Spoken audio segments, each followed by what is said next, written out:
Hello, good people.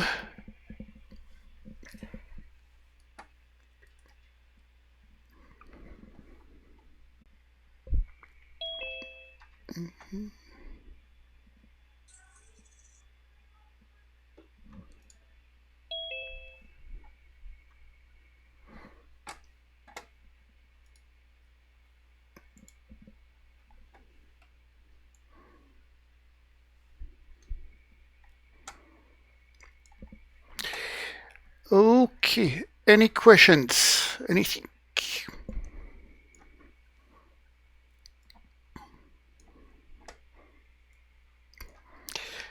Excellent. Let's continue with a hashing. So, we started to speak about open addressing. We'll get to it later. We started to speak about open addressing. In open addressing, the hash function takes two parameters. One of them is a key itself. The key in this example is just a number, but it might as well be, instead of a number, a very long string, and in which case we will use probably the dot product. For simplicity, let's stick to the case that k is a number, I, which is an attempt number, the probe number, this is my first attempt, I equal 0, second attempt, I equal 1, and so on. And we ended up with an example of insertion. And I remind everybody, open addressing, meaning that all the data is stored in the hash table itself. No linked list, not auxiliary data. So I want to insert 12. If my hash function is just k plus I modulo the size of the table, then 12 plus 0 is still 12. Modulo 8 gives me 4. I'm checking cell number 4. There is nobody living there. So I'll insert a 4 into this cell. Next, I am inserting 15. Again, attempt first while, attempt 0. And that's while I'll insert 15 to this, to cell 7. I want next to insert a 20. 20 plus 0 modulo 8 is 4, going to cell number 4. Somebody is living there. So my next attempt is just k plus I, which naturally just moves me, makes me move one cell downward. K plus I just moves me one cell downward. Of course, cyclic, modulo 8. So 12. Next cell that I'll try to insert 22. This cell is empty, and that's where 20 is going to live. Insert 23. All fine.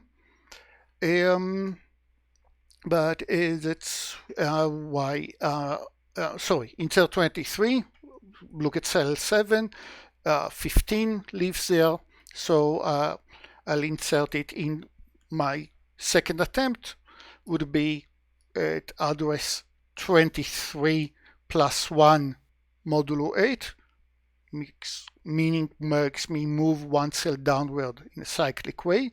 So that's where 23 is going to live, and so on. Finally, I'm going to insert 28.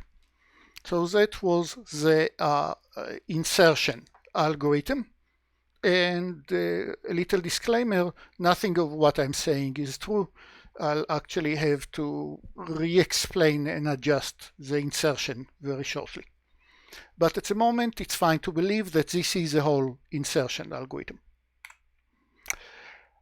Searching a key, I'm just asking, well, I know what the key that I'm searching for is, so I know where it's going to, where I would try to put this key.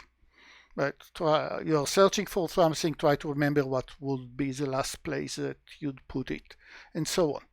So, to search, I'm just repeating the probing sequence.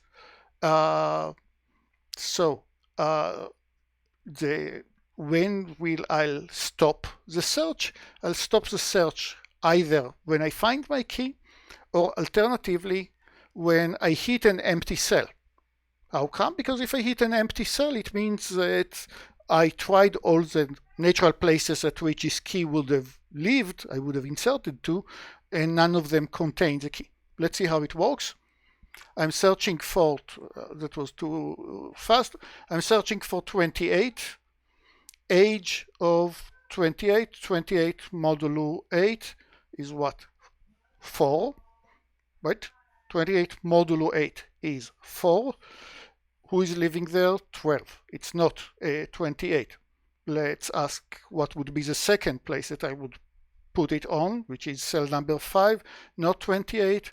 Hitting 28, voila, my search ended. Next, let's search for 16. Looking for where would I place 16. 16 modulo 8 is 0. So I'm checking the first place that 16 would have lived. Not there, it's 23, different than 16. My next attempt to insert, had I been inserting 16, that would be where I would try next to place 16. This cell, but this cell is empty, so we can conclude that 16 is nowhere in the table. Make sense? We stop the search when either we hit an empty cell, then our search fail, or when I equals m minus 1, I equals it's m minus 1, I is the size of the table, I should probably use a larger font, I is equals, stops the search when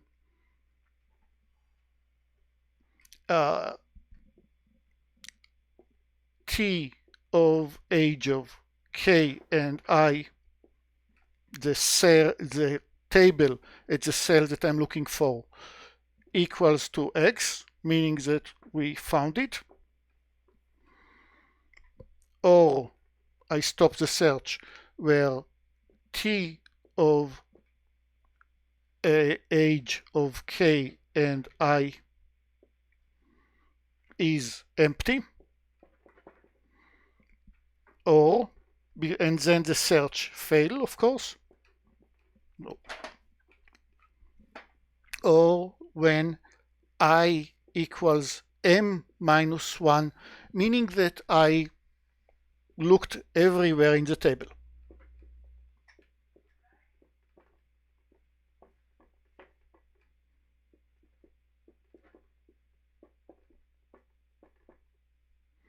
And none of the cells contains x, the value I'm after, meaning that in both these cases, this is our indication that the search failed.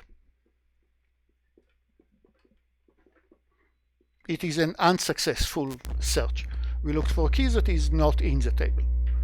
And as we mentioned already with respect to chain hashing, unsuccessful search takes more time. There is on average more elements to check until we realize that our key is not there. Any questions so far? Okay. So next, let's see how do I do deletion. Very simple. How could I do deletion in an array? I'm going to delete a key. I want to delete a key. I want to delete 20. Guys, can you see it, or should I stop and increase the font? Still readable? Anybody? I can read it. Okay, perfect. Thanks, Maya. So I want to delete 20. How would I do it? Well, let's find 20. 20 modulo 8 is 4. It's not 20. 20 plus 1 modulo 8 is 5. That were 20 used to live. And we just delete it zeroing this cell. So far, absolutely obvious, completely straightforward. But now let's see what happens if I'm searching 28 at this moment. Searching for 28, 28 mod 8 is 4. It's not there. Let's try the next cell. It's empty, what the criteria says. If it's empty, stop your search, which is a bad idea because it's actually here. And why is 28 lives here? Because when I inserted 28, there used to be somebody living right here, 20 to be precise, and the 20 prevented me from inserting 28 to this cell. So I had to move one cell forward. However, 20 ceased to exist, but it created a bug in the when I'm searching for 28. Make sense? There is by deleting 20, now my search algorithm fails to find 28. So how do we solve it? We are placing a dummy value, a value that is different than any other value, -1, flag, gravestone. Somebody used to live here, but it's not anymore. There is a dummy in this cell. And this dummy makes this cell have some dual citizenship. The cell now appears with two ways. Is a cell empty or is a cell occupied? And the answer is yes. The cell is empty and the cell is occupied at the same time. Meaning that if I'm searching now for 28, then my search path would start at cell 4, occupied. Dummy for the search purposes is considered as occupied. So continue your search. Okay, so the cell is occupied for search purposes. But what happened when I want to insert a new value? If I'm going to insert now a new value, when I'm inserting a new key, it's absolutely fine to replace the dummy with this new key. If I insert 13, then 13 modulo 8 is 5. Looking at this cell, there is a dummy living here, and I happily override it with a new element. Okay, so the dummy considered as occupied for search purposes, but considered as empty for insert purposes. How do I maintain the hash table? Meaning that what happens if I insert and delete a lot of elements? Insert and delete, insert and delete. Well, it could be that I have very few keys in the table. The table contains very few keys, but at the same time there are a lot of dummies. So the search time, that we'll analyze a bit better soon, the search time is now quite large because of all the dummies. What should we do? Wait for a moment that no users needs your data and perform this maintenance. Move all the elements out of the table, zero the table, and reinsert each and every keys. That's also a good opportunity to increase the size of the table if you need, and do the rehashing. Okay, and in this way you eliminate all the dummies. By the way, I assume that you have seen something similar in 345. So as I said, I'm not very concerned of repeating it if you already seen it. And this part I'm completely following the book, by the way, the CLRS. We used the function that we used, age of k and I, that we used was k plus I modulo 8. Now, if I'm using this function, as I said, I cannot work on long keys. I can function was a bad function even when I just used this. It was a bad function even in the case of chain hashing, where there was no I in the game, it was just K model. So, however, even this function, I'll use some other hash function, H prime of K, no I in the game. For example, multiplication function, A times K, plus I modulo M. What about this function? Good or bad? Well, it's very good hash function, H prime of K plus I modulo M, which just means if I try one location to insert my key and this place is occupied, I'll just move to the next place, one down in the table, one down, etc. It's a great hash function if your goal is to explain to students how to use double addressing, how to use this two parameters hash function. That's pretty much summarize the good things that we can say about the hash, this hash function.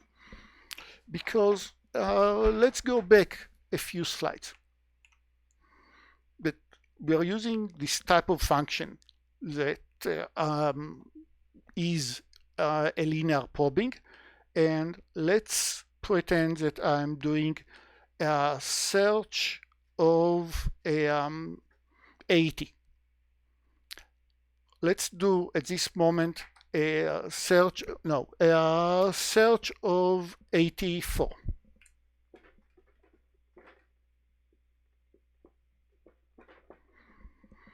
What happened in search of 84? 84 modulo 8 is 4, so I'm looking for 88 in this cell. Occupied, occupied, occupied, occupied, occupied, and only this is a free cell that finally gives me the signal to stop this search. Finally, I found what I'm after. Okay, so what is the problem with this search? That I am using both Zoom for recording as well as OBS, and I want to have both versions. So what's the problem that I'm trying to highlight? That when you look at a table, that let's say that inside this table 50% of the table is occupied and the rest of the 50% is free. And now I'm going to insert a new key, and my chances of hitting an occupied element is of course 50% if the hash function is fair enough, is a good hash function. However, once I hit one of the elements in this big sequence of keys, this big cluster, what will happen?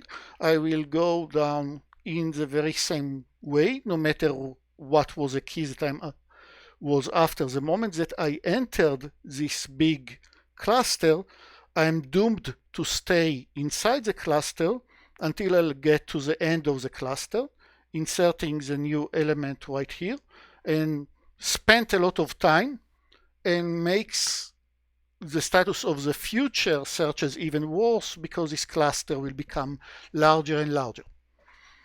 How can I avoid this problem, the problem of creating big clusters?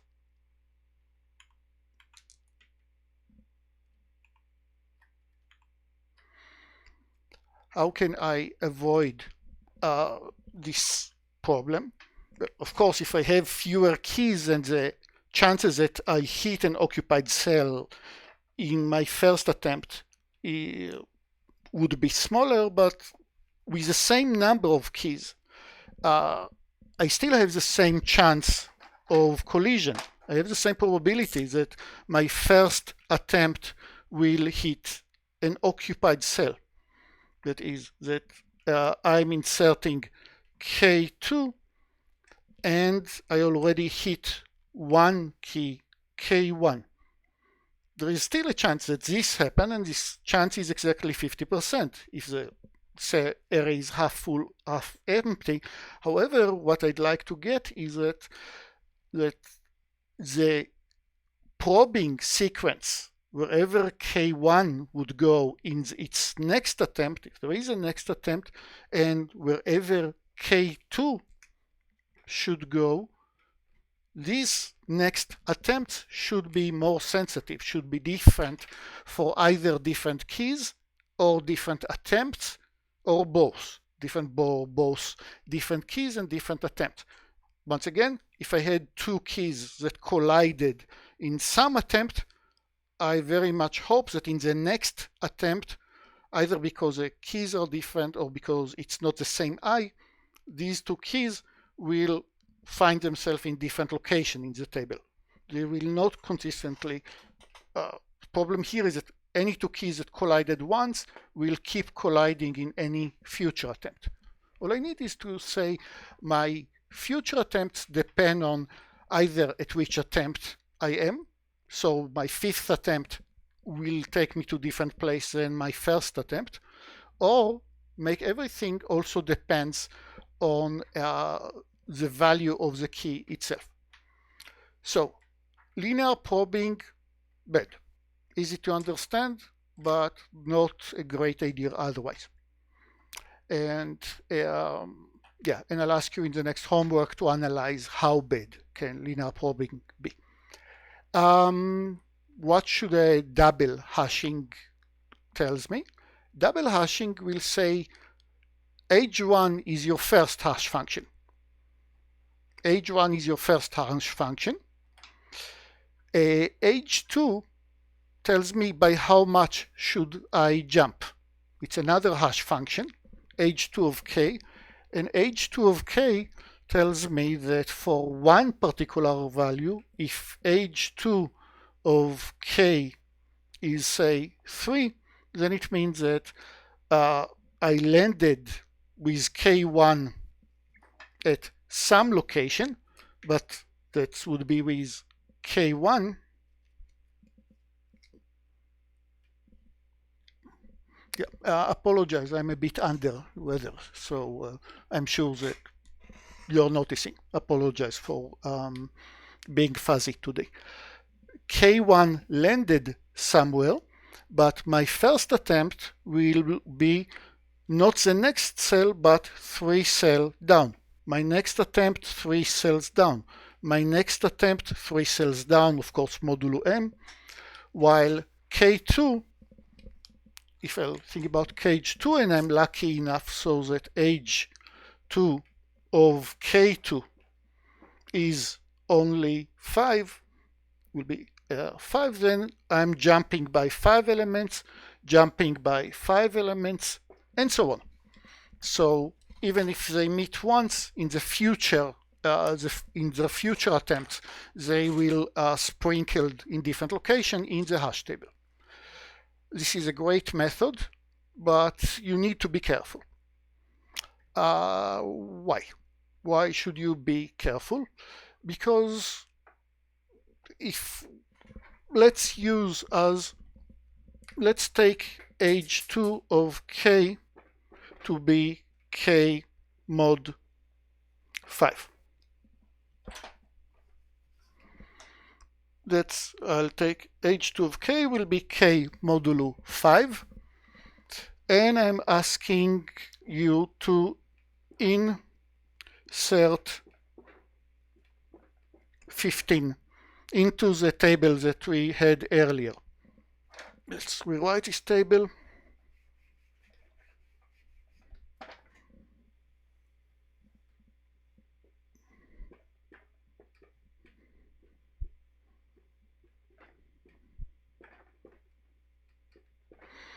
And I'm asking you to insert 15. And 15 modulo 8 is should be 7, right? 15 modulo 8 should be 7. So here goes 15 to live right here. Let's insert a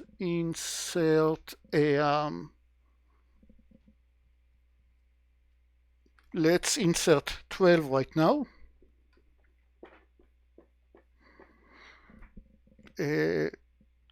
12 mode, no.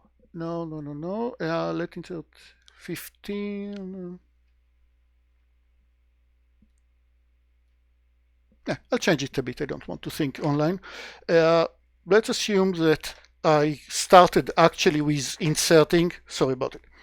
I started with inserting 7, started with inserting 23. Here goes 23, and now I want to insert 15. 23 is living right here. I'm going to insert 15. And I'm using the hash function age of ki, as you see, would be k plus I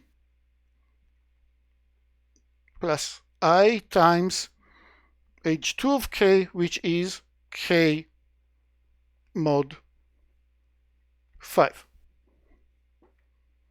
So hk, let's write it larger. Age of k comma I is k plus I of k mod 5, all of it mod 8.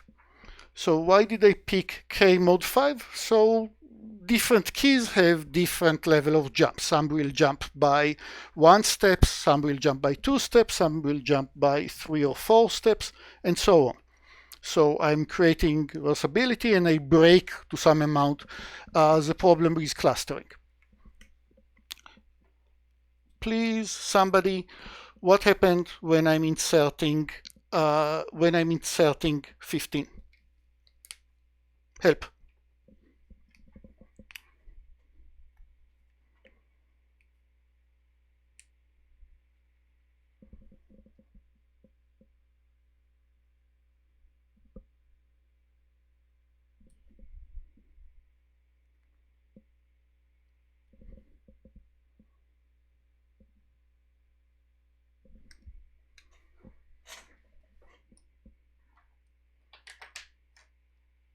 People? No? Won't you just be inserting in the same place over and over again, since you're going to be multiplying I times 0? Thanks, Trevor. Absolutely. My first attempt to insert 15 is at 15 plus I0, so that's fine. I'm in my first attempt. 15 modulo 8 gives me 7. I'm attempting to insert 15 to this cell, but it's occupied. So where is my second attempt? I equals 1. My second attempt would be at 15 plus k mod 5, all of it mod 8. That's my second attempt. I equals 1. K mod 5, however, k mod 5 is unfortunately 0. So I'm inserting my cell. So in my second attempt, I'm probing cell number 7 again, because 1 times 0 is still 0. So I'm probing this cell again. Then I'm moving to I equals 2. And now it's 2 times 0 plus 15, which again makes me probe the very same cell, and so on. And I'm doing it exactly m times, m, which is equals 8 many times, this probing of the single cell, and then the insert or the insert algorithm says, hey, the table is completely full. I was attempting each and every possible I, and all the cells are full, so you need to desperately you must resize this table, increase its size, and because there is no more room, which is of course very far from the truth. All the table is empty beside this number. So you just need to be more careful about what h2 of k might be. You definitely don't want it to be 0, but nobody needs to tell you that it's just a clear algebraic function.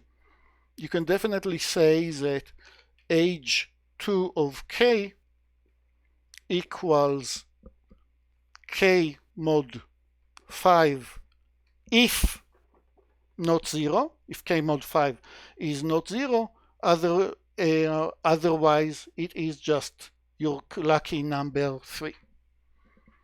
Okay.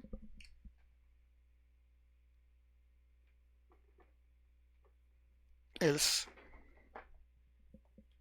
h2 of k will be 3. Why? Because 3 is different than 3 is different than 0, so I don't want to pick 0. Did I solve the problem completely? Still not there. Because what happened if the table is a factor of 2? Table is of size 8, and h2 of k is 2. What happened in this case? I'm quite liking that I'm only inserting into the even places until I'm coming back and return to the very same number. So it might be that I'm performing the same sequence of probes, right? If h2, let's make it easier. If the table is of size 8, but h2 of k happens to be 4, then let's say that I'm inserting k at k1 at right here. Let's take k2, some key that collides with k1. What do? I move 4 steps downward. So my next key, k2, will be right here. But now I'm inserting k3 that collides with either of them. So where should, let's say that k3, my first attempt with k3 would be to insert it right here, occupied. So my next attempt would be in the same place, plus 4. 7 plus 4 is 11. Modulo 8 brings me to 3, but k1 is living there. So let's increment I, and now I'm looking at this cell plus 8, which is 0, so I'm back to this cell. And all I do in my 8 attempts is just jumping between these two cells exactly 8 times. Makes sense, right? So you just, how should you prevent it? You just look at what's the value of h2, and you check that it will return a number which is relatively prime, doesn't have any common coefficient, with m. Which way can you do it? If you want m to be a power of 2, we discussed all the advantages that are coming when m is a power of 2, then you will use the m to be any odd number. You just look at the function and just make sure that it will return an odd number. How can I guarantee it?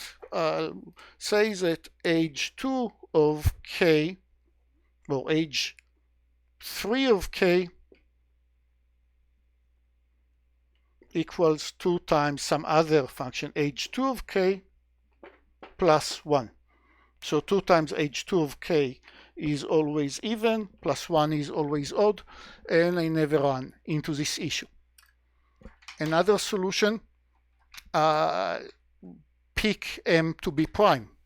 then you are sure that if you are using this function, no matter what is age 2 of k, as long as it's not 0, uh, and you are made m attempts and didn't find any empty cells, it is because the table is 100% full. No empty places at all. Okay, and I expect everybody to understand everything about what is good and what can be wrong about double hashing. And the last function in this sequence, we had it on a previous slide, would be age of k and I would be age 1 of k, for example, the dot product, plus I, just as before. So far it's linear probing, but now I'm changing it to be I square. So the jumps that I'm doing are becoming larger and larger. So even if I collided with another key in my first attempt and the other key third attempt, then my next attempt is different than this other key's next attempt. I should say this sentence again. If two keys are colliding but not in the same attempts of these keys, one is in the first and the other one is in the second, then the next location they will land in different places. Again, breaking the problem of creating big cluster, or minimizing this method, minimizing this problem. Okay, moving along.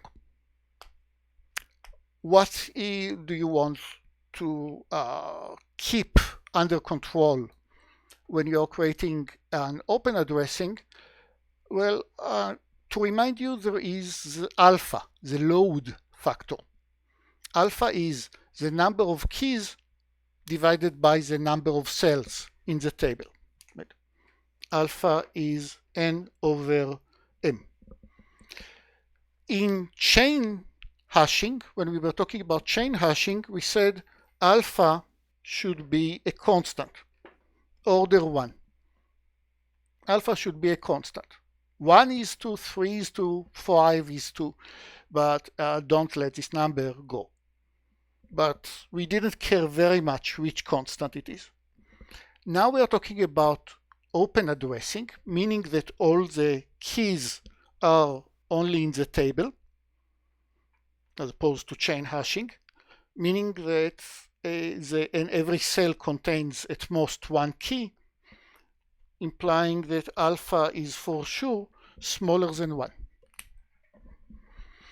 However, I want to analyze how is the size of alpha controls the search time. How is the size of alpha controlling the search time? Is this enough to keep alpha, say, to keep alpha as 0.9? Will this behave well? Should I make it much smaller than 1? Is this a good cell? So let's do the following part. Let's think about our hash table. Here is our hash table. And let's say that this table consists of 50% of the cells are occupied and the other 50% is free. I think that blue is an excellent color to denote free.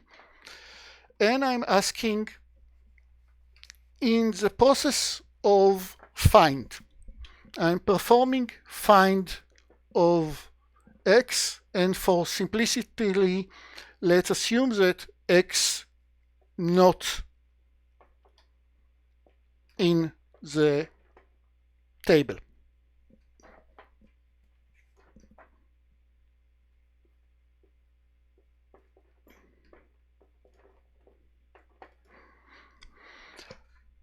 And I'm compressing now a proof that is much hairier, I think, in CLRS. So I'm performing find of X, unsuccessful search because it always takes more time.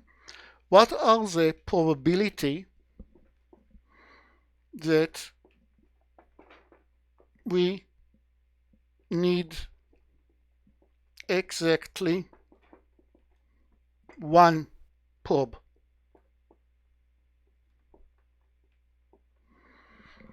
Help. How could it be that my search process contains only one probe? That after one probe I already decided that X is not in the table. And remember, all I know is that the table is 50% occupied and 50% free. I'm not saying anything about the clustering here. That's not what I'm trying to convey. I'm just saying these are the portions of free versus occupied. 50% free, 50% occupied. How come the search realized after one probe? You definitely need at least one probe. What one probe? If I'll assume that every index has the same chance to be hit, but the chances that you need only one probe, the only chance is that your first probe landed in the free zone, and if you landed in the free zone, then your search immediately says X is not there, because if X was there, then it would be where I probed directly. Right? So the chance that I need exactly one probe is the chance that I need exactly one probe is exactly 50%, as I didn't get the name. Trevor said it correctly. Sorry, Cole. Yeah. Thank. So that's exactly 50%. By the way, I still don't remember getting solutions to my challenge question that I sent you about skip list with 2 levels. It's little competition. Let's see who nails it first.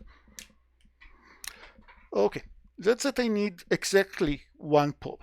Now, in other words, what's the probability that I need? Probability that I need more than one probe.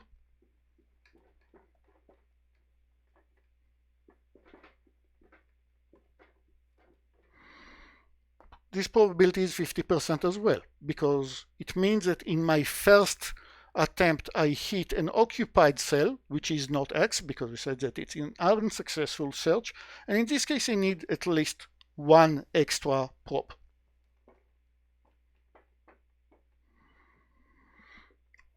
Okay.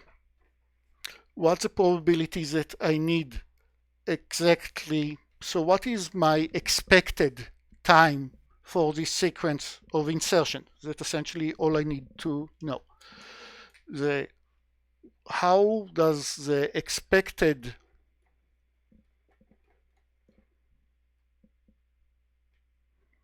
search time looks like? And I am cutting a bit corners.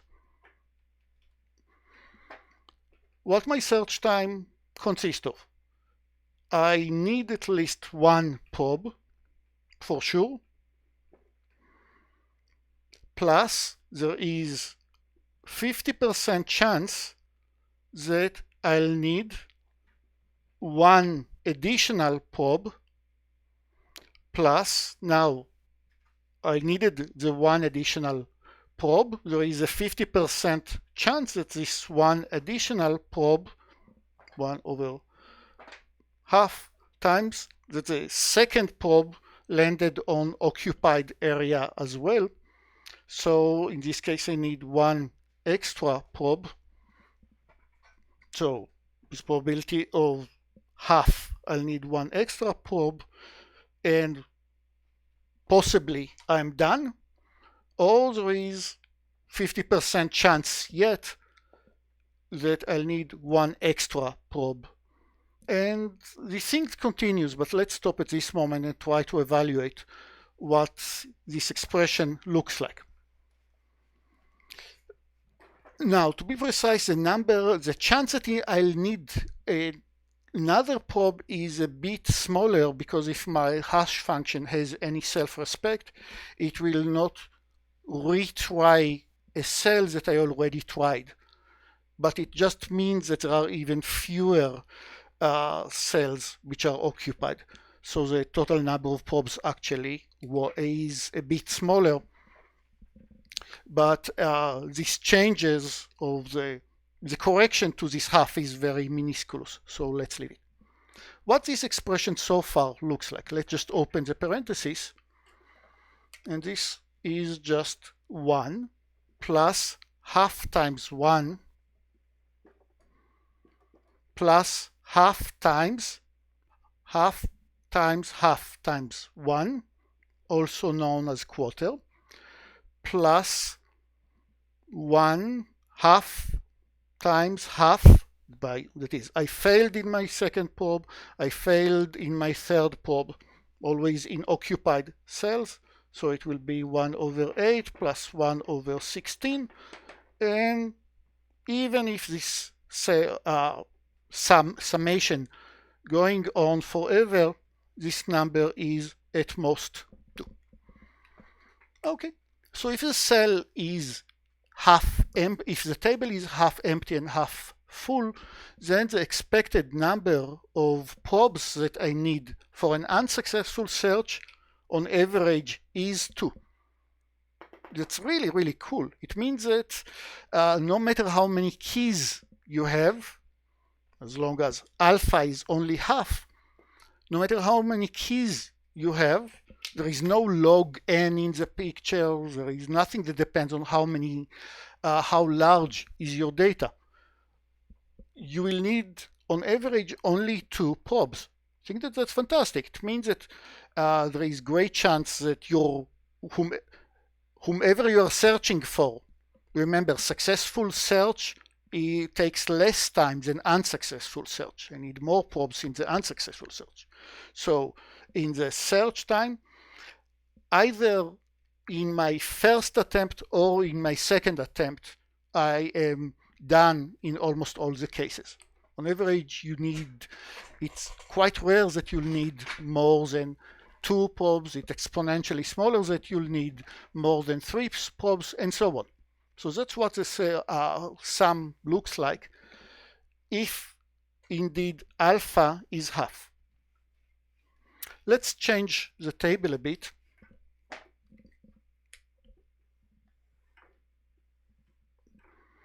And let's say that right now the table is 90% full and only 10% free. Let's look at the same average, expected number of probes that I'm performing. What's the chance that I need exactly 1 probe? Help? 10%. Only 10% of the cells are free, and that's the only case that you need only 1 probe. So what's the chance that I'll need another probe? How do it come that I need another probe? It happens because I hit an occupied cell in my first attempt, for which the chance is 0.9 now instead of half. Instead of 0.5, it's 0.9. And if I did need another search, here is the time that I'll spend for this other search, but there is a chance that I'm not done yet. There is a chance that I need to continue, and the chance that I need to continue would be 0.9 times 1 plus 0.9 times, and so on. And this summation, this sequence of parentheses continues becoming more nested and more nested, but let's stop already at this part. I just called it 0.9 times 1 plus 0.9, and again, let's open this expression. What are you getting? 1 plus 0.9 plus 0.9 square plus 0.9 cube plus dot dot dot dot dot. Okay, 1 which is 0.9 to the 0 plus 0.9, 0.9 times 0.9, 0.9 cube, and so on and so forth. Somebody remember the formula of such a geometric sum? What is a formula that tells me how much is 1 plus alpha square plus alpha cube plus dot dot dot dot dot when alpha is smaller than 1? And intentionally I'll go all the way to infinity when alpha is smaller than 1. So this expression, what is this equal to? There is a formula that expresses it.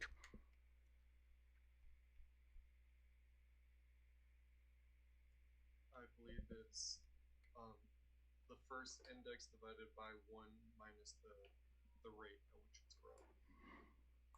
Exactly. It's 1 over 1 minus alpha. So back to our cell, the expected number of probes that you're performing is 1 divided by 1 minus alpha. Is good news or bad news? Well, depending on alpha. Alpha, the load factor. If alpha is 0.99, then on average you need 100 probes until you find whomever you are looking for, because 1 divided by 1 minus 0.99 is 100. That's a lot, and that's only the average. It means that there is a lot of finds, a lot of searches that takes much more. If you'll keep alpha to be only half, which is the recommended policy always, then we need only 2 probes on average. In other words, make sure that M, the size of the table, is at least 2 times N, the number of keys that you are intending to do.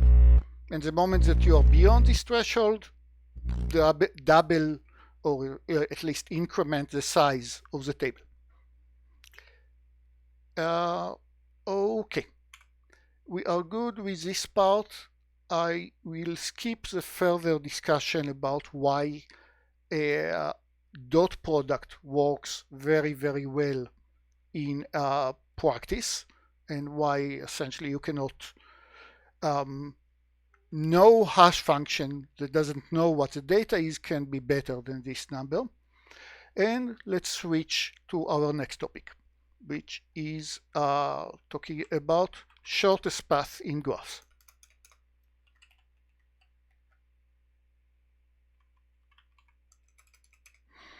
Just want to remind everybody what graphs are.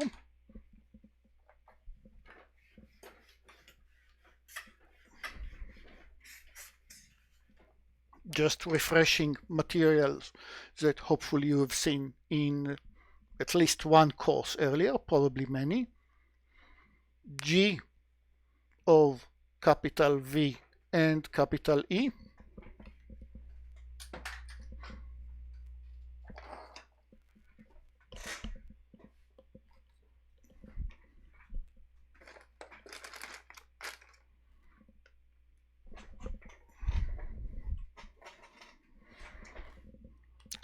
We called it a possibly directed, possibly undirected graph. It consists of a set V, which is the set V1, V2, dot, dot, dot, Vn of vertices, say, Facebook users, here they are, V1, V2, V3, V4, and E, which is a set E1, E2, all the way up to EM.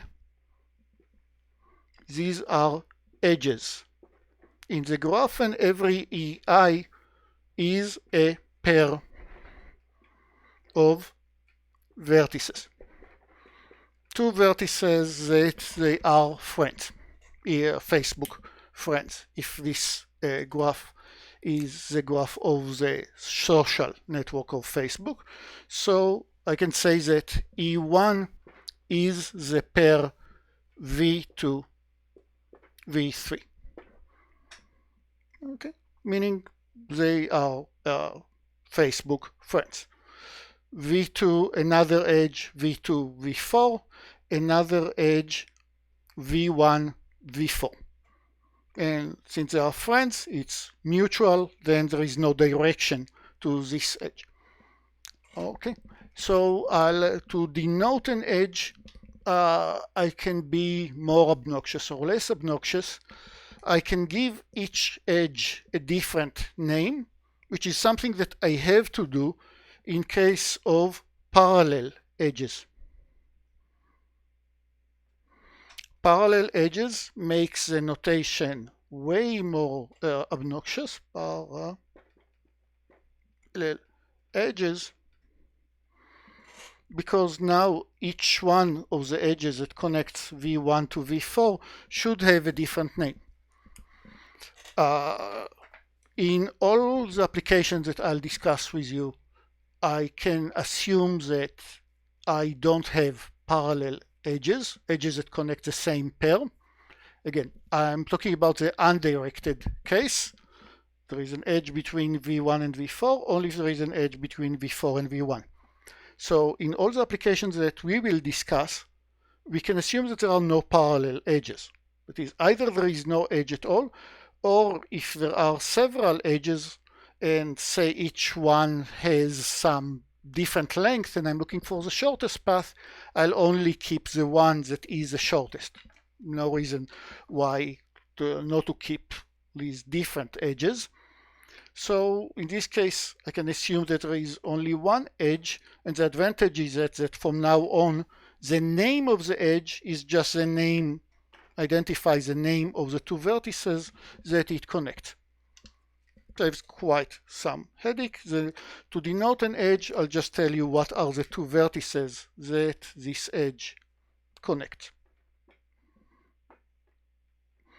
Okay, and that was about undirected graph, but I can have some of the edges, all the edges, be directed. Say V2 follows V3, but V3 is not following V2, and then the directed edge has, well, direction, has an arrow directing it. Please tell me about two ways to store graph in the memory of your computer. I need at least adjacency list is one method, which would say for the graph that I just stupidly deleted, for this graph that will have V1 that connects V2 to V3 and V4, and I'll introduce one more vertex from V2 will connect also V5. Then in this list, I have an entry in adjacency list.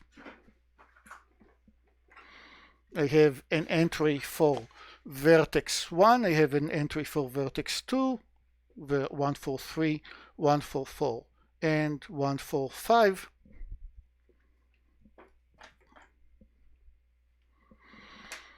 And each one is just containing the beginning of a linked list of all the vertices that are neighbor to this vertex. So the list of vertex 1 will contain all its neighbors, namely the list of 1 will be vertex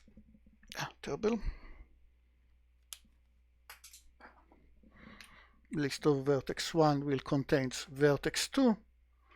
The list of vertex 2, which is quite social, contains V5, V1, and V3. The list of vertex 4, I don't see it, and the list of vertex 5 is only connected to vertex 3, and vertex 3 is connected to vertex 2, V2, and V5. Okay, that's adjacency list. What's the memory requirement?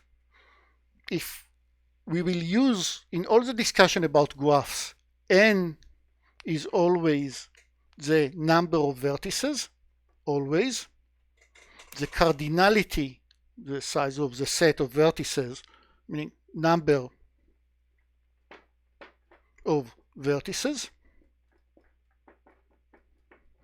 And m will be the number of edges in your graph. So what's the memory requirement of adjacency list? It's quite cool. The memory requirement is order m, correct? And because it just depends on how many edges you have in the graph. What else I can do with this list? If I want to ask who are the friends of a vertex, the friends of V2, I just need to go to this entry in the array and go over all the friends one after the other. Which operations I cannot do efficiently or less efficiently. If I'll ask either are V5, oh, that's the reason I have two V5. If I have is V5 friends of this, is this V5, is he or is he not friend of V3? Is there an edge between them? The only way to do it is to go to the list of V3 and scan this whole list. Maybe there are plenty of vertices. So checking fine chipness, checking if there is an edge might take linear time, but other operations like going through scanning all the vertices is much faster. And the other way to store the graph? Adjacency matrix. Adjacency matrix. By the way, I missed the name of the ladies that I answered before. Maya. Maya, thanks. Adjacency matrix. Basically, here is a matrix.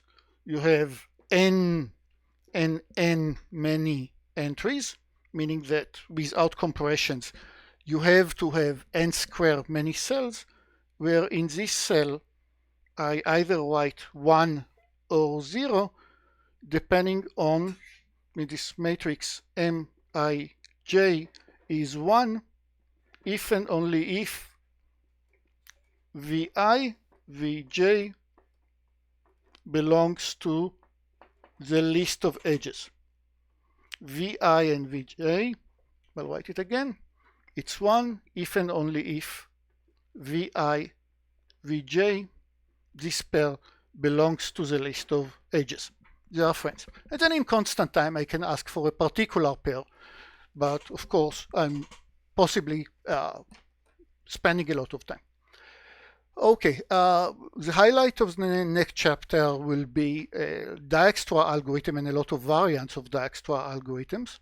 I'm sure that many of you have seen Dijkstra before. That's absolutely fine. Again, good to rehash it and good to see variants and optimization of this rehashing. Let's start with the slides.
Okay, it will do for this time.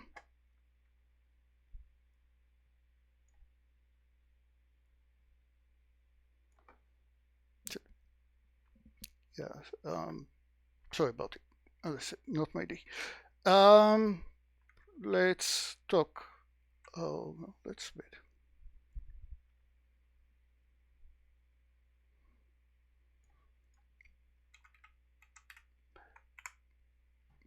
Path in a graph. We are talking about path in a graph, list of vertices. For example, v1, v2, v3, v4, v5 will be a path if between every pair of consecutive vertices there is an edge in the graph. Maybe it's a directed edge, maybe it's undirected graph and it's undirected edges.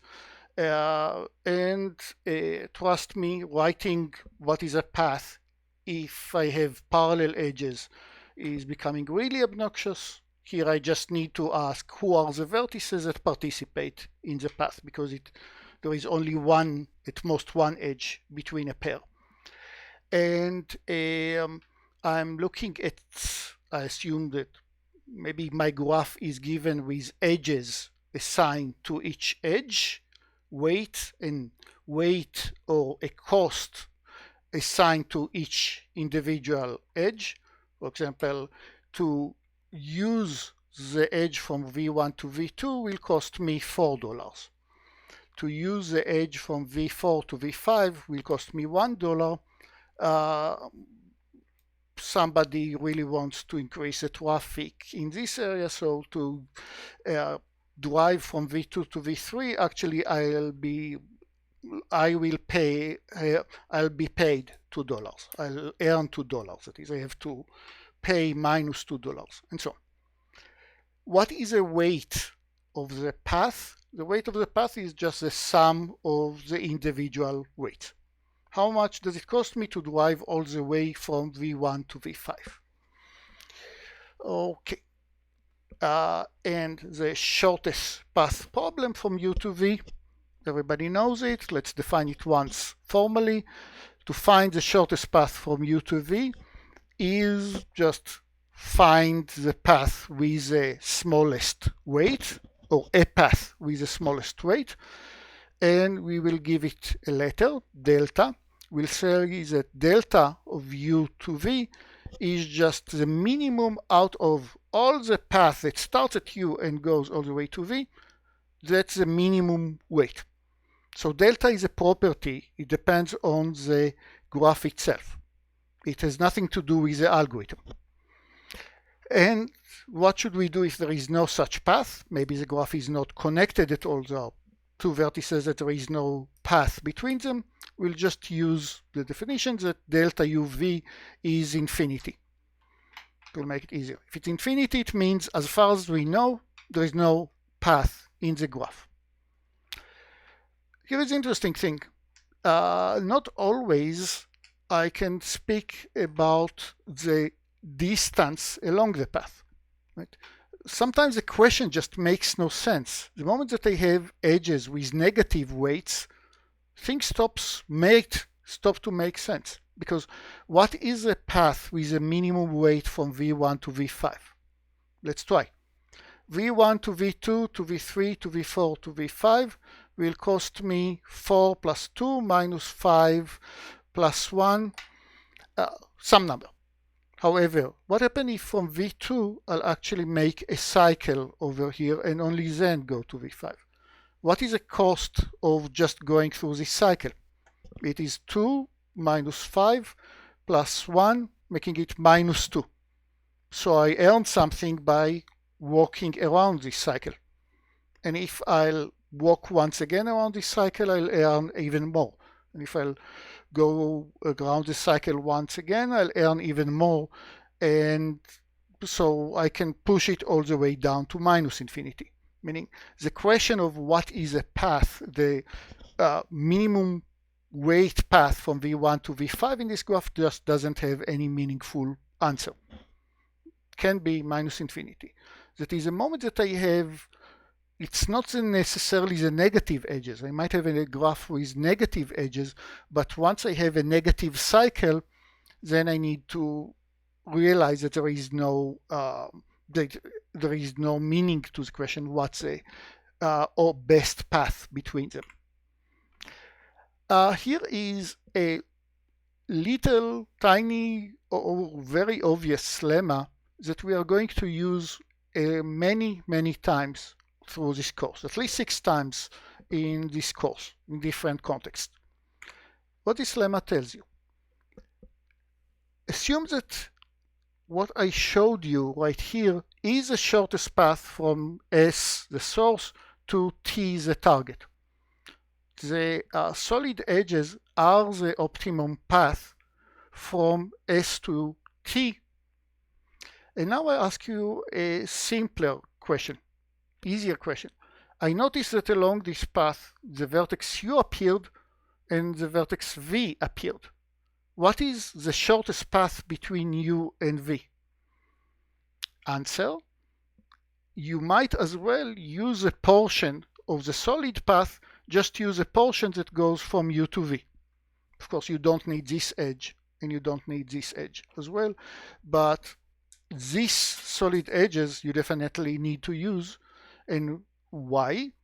Remember, the solid edges are defined with respect to S and T, but had you have a better way to go from U to V, it's cheaper to go on the dotted path rather than the solid path, then you'd also can use it to go on your way from S to T. Mainly go from S to U, use a dotted path, cheaper than the solid subpath, and then go to T, and it's cheaper, just cut and paste. This is really trivial to state, completely obvious, but it's extremely powerful because a lot of the problems have this substructure optimality. That is, that the solution to the big problem contains inside it a solution to smaller problems. Smaller problems like, how do I go only from U to V? Well, the solution to this problem is used when I'm looking for the solution for the bigger problem of how to reach from further away vertices, S and T. It means that I can start with very tiny problems and now make my way into larger and larger and larger problems. And when I'm looking for solution to the larger problem, I'll use the fact that I already computed the solution to a smaller problems. Of course, I need the oracle, I need somebody to tell me that U and V are on the shortest path from S to T. So maybe I'll have to try a few attempts. And that's exactly where dynamic programming is so powerful. But once, if I know that U and V are on the shortest path, and in addition I already computed the shortest path from U to V, then I can use it when I'll compute the path from S to T. And the Dijkstra algorithm is just an example of dynamic programming that we'll see many other examples. Let's talk about triangle inequality in the last remaining minute.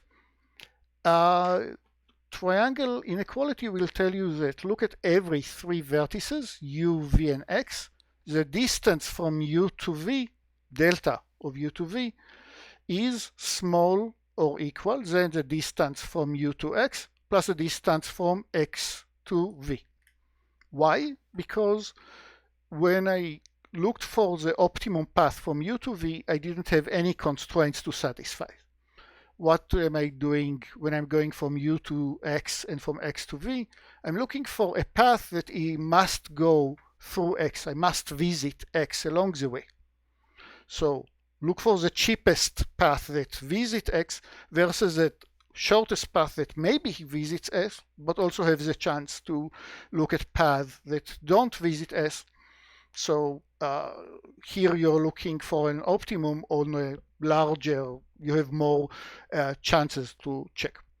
And just note that this triangle inequality, delta, is the length of the shortest path. It definitely doesn't mean that if I just look at the edges that immediately direct u to connect u to v, u to x, and x to v, what are the weights of each individual edges could be anything you want. So definitely it does not imply that the weight of this edge must be smaller than the sum of the weight of these two edges. 14 is smaller than 20.